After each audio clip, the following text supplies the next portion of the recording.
So hi అండి. ఇది స్టూడెంట్స్‌తో hedging batch day 9. So ఈరోజు మీరు మార్కెట్ అబ్జర్వ్ చేస్తే మార్నింగ్ ఇక్కడ ఒక మంచి బై సైడ్ సిగ్నల్ ఇచ్చింది. బట్ మేము సెల్లింగ్ చేస్తాం కాబట్టి ఇక్కడ ఎంట్రీ తీసుకోలేదు. ఇక్కడ నా ఎంట్రీ ఉండాలి ఈ రెడ్ కలర్ క్యాండిల్‌లో. దాని తర్వాత మార్కెట్ చూడండి ఇంత పైకెళ్ళి మా స్టాప్ లాస్ పైన క్లోజింగ్ రాలేదు. బట్ మేము వెయిట్ చేస్తున్నాం బికాజ్ 600, 700 లాస్ సెల్లింగ్‌లో, అది కూడా హెడ్జింగ్. సో మళ్ళీ తిరిగి మార్కెట్ మన డైరెక్షన్‌లోనే క్లోజ్ ఇచ్చింది. ఈరోజు మీరు మార్కెట్‌లో చూస్తే 1200 ప్రాఫిట్.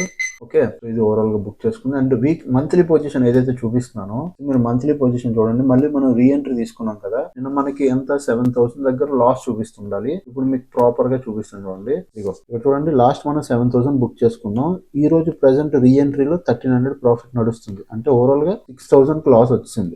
నిన్న 7000 బుక్ చేసుకున్నాం, రీఎంట్రీ తీసుకున్నాం, 6000 లాస్ వచ్చింది. ఇంకా మంత్ ఎండ్ వరకు వెయిట్ చేస్తే ఇది 929 రూపీస్ ప్రాఫిట్ మనకు వస్తుంది. Okay, no loss no profit నిన్న చెప్పినట్టే. అండ్ కమింగ్ టు స్టూడెంట్స్ చేసుకున్న ప్రాఫిట్ అండి. ఇగో ఇక్కడ చూడండి, ఇది 600, నెక్స్ట్ 3800, 2400. ఇది సెల్లింగ్ సైడ్ స్టూడెంట్ చేసిన ప్రాఫిట్. ఓకే, సో హెడ్జ్ వల్ల ఉన్న బెనిఫిట్ ఏంటంటే మార్కెట్ లో మీరు ఒకవేళ ఇక్కడ ఎంట్రీ తీసుకున్నా, మార్కెట్ మీ ఆపోజిట్ డైరెక్షన్ లో ఇంతవరకు పైకి వెళ్ళినా మాక్సిమం 1000 రూపీస్ కన్నా ఎక్కువ లాస్ రాదు ఇంట్రాడే లో.